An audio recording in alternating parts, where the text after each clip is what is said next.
प्यारे बच्चों, अस्सलाम वालेकुम। क्लास 5th मैथ है। वो जो हम चैप्टर पढ़ रहे हैं शेप्स एंड एंगल्स, तो मेरे ख्याल से जो शेप्स का जो पार्ट हमने था तो वो हमने तकरीबन कंप्लीट किया, तो आपको पूरी तरह से वो समझ में भी आया होगा। तो आज हम नया पार्ट एक उतारेंगे शेप, इसी के साथ रिलेटेड जो शेप्स है एंगल्स। एंगल्स हम किसे कहते हैं? एंगल्स हम तकरीबन, मैं आपको पहले भी कहता आया हूँ, ये जितनी भी चीज़ें हम ये अपनी बुक से पढ़ते हैं, ये हमारी आसपास की जितनी भी चीज़ें होती हैं उन्हीं के बारे में इंफॉर्मेशन होती है, और हमारी डे टू डे लाइफ में ये सारी चीज़ें हमें ज़रूरत पड़ती हैं। तो आज जो हम नया टॉपिक पढ़ने जा रहे हैं वो है एंगल्स। एंगल्स हम किसे कहते हैं? एंगल असल में किसको कहते हैं?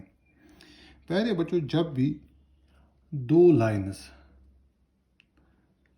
लाइन्स आपस में जुड़ती हैं तो वो एंगल बनाती हैं। जैसे कि अगर अपनी बुक पे भी आपने खोली होगी, उसमें भी बहुत सारी ऐसी चीज़ें, वहाँ लाइन्स नहीं दी गई, बहुत सारी ऐसी चीज़ें बनाई गई हैं जहाँ पर आप देखते हो कि एंगल बनता है।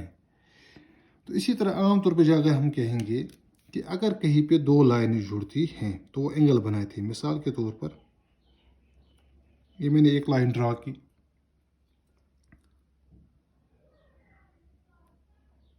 एक दूसरी लाइन मैंने ड्रा की, और इन जहाँ पर ये दोनों जो इनका मीटिंग पॉइंट है, ये यहाँ पर एंगल बनता है। ये किसी भी सूरत में एंगल हो सकता है। कभी एंगल छोटा भी हो सकता है, एंगल 0 से शुरू होता है और 360 डिग्री जो है वहाँ तक ही पहुँच जाता है एंगल्स 360 डिग्री।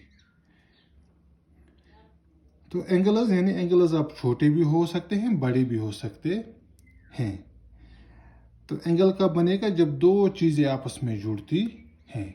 अगर आप देखोगे इस वक्त हमारी उंगलियां हैं, ये जैसे मैंने वी शेप का ये बनाया, यहाँ पर भी एक एंगल बनता है क्योंकि एक मीटिंग पॉइंट यहाँ पर इनका है, ये भी एक एंगल बनाती है। तो ये बात आप जो मोटे अल्फाजों में आप ये बात, जहाँ दो लाइन्स इंटरसेक्ट हो जाती हैं या दो लाइन्स कहीं पे जुड़ती हैं, वहाँ एंगल बनता है, वहाँ एंगल बनता है।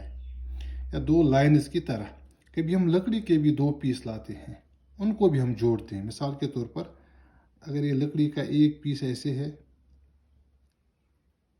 तो इसको हम दूसरा पीस हमने लाया, उसको हमने ऐसे जोड़ा, तो ये भी एंगल एक दूसरे के साथ बनाती है। यानी खाली लाइन्स ही नहीं, लाइन्स से हम क्या करते हैं, जो एक्चुअल हमारे पास चीज़ें होती हैं उनको हम हर वक्त बना नहीं सकते हैं, तो उनकी जगह हम एक लाइन ड्रा करते हैं और उसी की मदद से हम ये बात सिखाते हैं कि एंगल्स कहाँ कहाँ पे बनते हैं।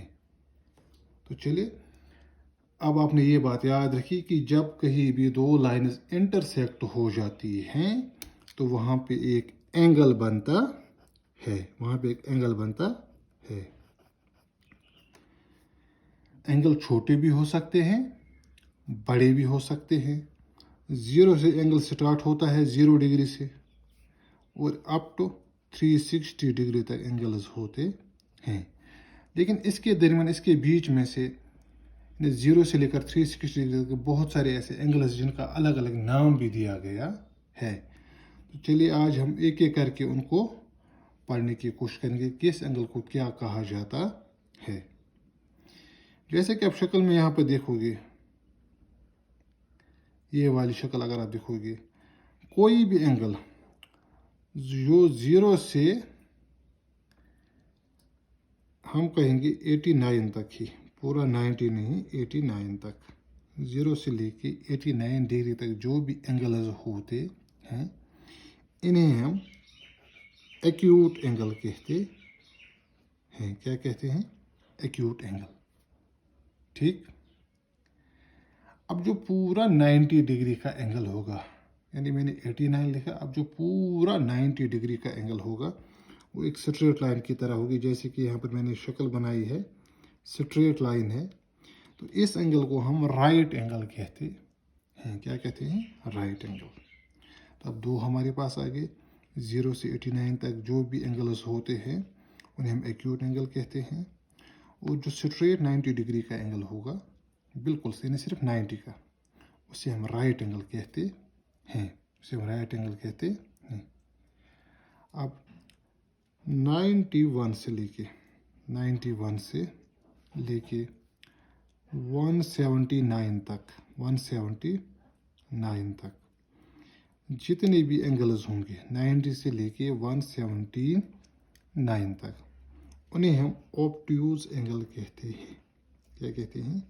Obtuse angles, OBTUSE, obtuse.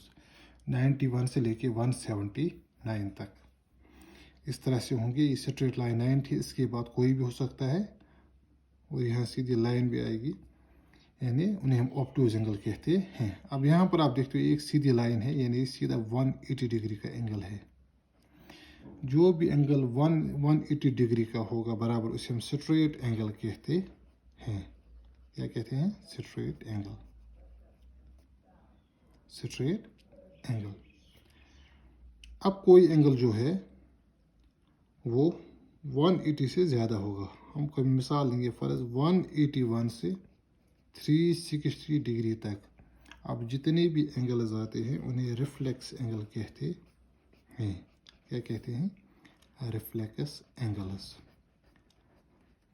Angles की 5 किस्में हमारे पास आ गई।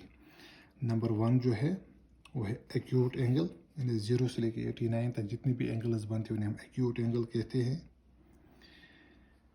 वो जो 90 डिग्री का एग्जैक्ट होगा, जैसे ये है 90 डिग्री का, इसे हम राइट एंगल कहते हैं। 91 से लेके 179 तक जितने भी एंगल्स बनते हैं उन्हें ऑब्ट्यूज एंगल कहते हैं। और जो 180 डिग्री का एंगल होगा उसे हम स्ट्रेट एंगल कहते हैं। 181 से 360 डिग्री तक जितने भी एंगल्स होंगे उन्हें हम रिफ्लेक्स एंगल्स कहते हैं। चलो, ये एंगल्स के बारे में था। फिर आपकी बुक पे मिसाल दी गई है कि किन किन जगहों पे एंगल्स होते हैं, किस तरह से एंगल्स बनते हैं, वो आप वहाँ पर भी देख सकते हो और उनका नाम भी आप देख सकते हो, किसको क्या कहते हैं, वो किस डिग्री पे होंगे। शुक्रिया।